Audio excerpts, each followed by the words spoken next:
So if we're exploring migratory patterns of cuisine, we have to talk about the African diaspora. And the perfect person to talk to about it is JJ Johnson of the Henry at the Life Hotel.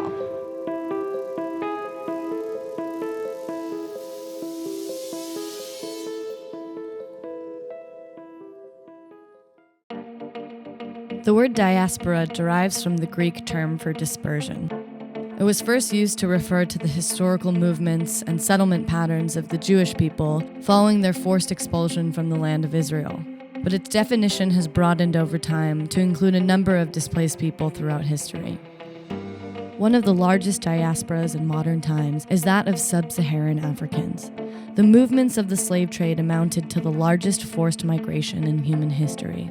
While Americans may be familiar with the African diaspora's influence on Southern cooking, many are perhaps unaware of how these populations impacted other types of cuisine.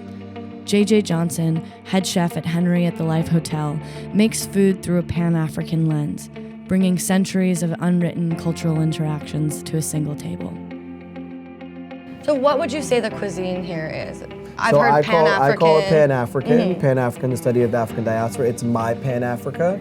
So it's West Africa through the Caribbean, and then we go into like South America, and then kind of loop back around. West Africans had to move through forced migration through slavery, and as they moved, they went to these different parts of the world, and they impacted these different parts of the world through food.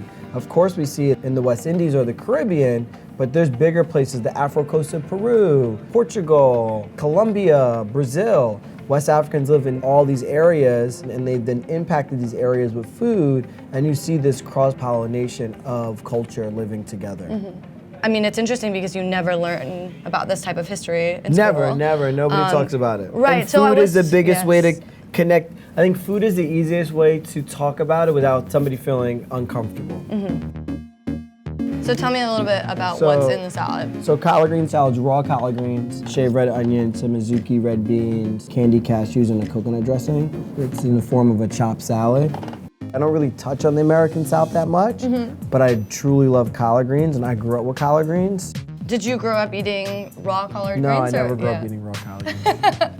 What made you decide to serve it raw? I just figured you can eat them raw, like you cut it, you bite into it, it's herbaceous, it has flavor, and the bitterness, instead of using the bitterness in a form of let's fix this, let's use the bitterness in a form of let's add flavor around this.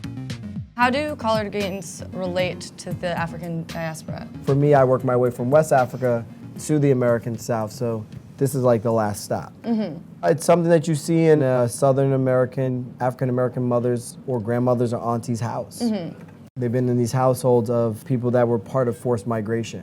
Collard green has worked harder than kale, but he's got no street cred. Yeah. Where kale was just like, ooh, kale, let's throw it in a salad. Oh my God, kale is the next big thing. Let's do kale smoothies. Yeah, there's that big controversy about Whole Foods tweeting collard greens are like the new kale. Well, they definitely took that from me, so. One thing that I'm really interested in is what differentiates cultural sharing from cultural appropriation. From my immigrant mother's perspective, she was always just really excited when more people got into Korean food. Do you feel sort of a similar way with cuisine from the African diaspora? So, I mean, cultural appropriation is like one big topic we can spend a lot of time on. I think people just understanding where food comes from and how that food arrives is something totally different, and a lot of people don't understand that. A lot of people don't really get why those ingredients are there because nobody wants to talk about like the hardship of a time or this is why people had to go there, this is why people were forced to go there. And most people want to talk about, when they talk about like cultural migration or people living together, first thing people talk about is like music, right? Like, oh, music came from this. But it's like, well, also food came from this, right? People were traveling with seeds and rice in their hair, or these cultures started to live together for hundreds of years and they started creating their own style of food. So do you want to walk me through this noodle? So this is my take on the West African culture that lived together with the Brazilians and the Japanese in Brazil. Some udon noodles. I put a little pickled red onions on top, a little bit of bok choy leaves. Sometimes I serve this with goat or lamb or oxtail. There's a surprising amount of heat to it. Oh, that's just me. You would normally see like a West African peanut soup, right? And in that peanut soup, it would be like goat meat, and there would be rice in it. So instead of rice, there's noodles, and nothing I'm doing is authentic. It's just my take on the melting pot of the people and where they should be celebrated. What made you start to interrogate your own background and the cooking behind it? What took you to Ghana? So I got asked to go to Ghana to cook American-themed dinners, and you would hear people tell me like, oh, when you go to Ghana, you have to go to slave castles because you'll find yourself. And I was like, you're gonna find yourself? Like, what do you mean you're gonna find yourself? Like in my mind, like I'm going there to cook and that's it. But while I was there, I started to find myself through food. I started having a lot of nostalgic moments, saying, where does this smell come from? Why does this taste like this? Like, I know this from somewhere. And it was like, well, hold on, maybe this is like home and I just don't know it's home. So I just started tracing food and using food as the mechanism to tell me where people are from. So my dad's African American, my mom is West Indian and Afro Puerto Rican, and then kind of tracing kind of those stories back into where like people from Barbados are from, people from Afro Puerto Rico is from, and like doing a trace back. I came back a real changed person, and I felt my mission was to tell the story of this food and my interpretation on it. One thing that is on the table that I was really interested in talking about is the roti. You know, I think most people are familiar with roti through Indian cuisine, but it's also something that's eaten in Nepal and Sri Lanka, and it also has a huge influence in the Caribbean. So Barbados has a huge Indian influence, Right. Britain and Indian influence. Which was a different type of forced migration because Totally after different. slavery was abolished, they brought in Chinese and Indian indentured workers to the Caribbean for sugar. You got it. So this is called dal pari, which means roti that has lentils in it. India is the origin of roti, but you also see it in Barbados, Trinidad, and Guyana. And I consider it another form of bread that doesn't get any street cred, right? So you talk about the baguette, or you talk about challah, or you talk about the croissant, right? They all have street cred, they all are on a shelf, but you never see anybody talking about roti, and it's a true skill, and it takes a real artist to be able to make roti. How important is it to you to bring a part of yourself into your cooking? I think in today's era, you're seeing more and more young chefs bring themselves into food because they feel okay to cook their food. Where before we were told what we were gonna cook, right? And then we went out and tried to cook Italian or French.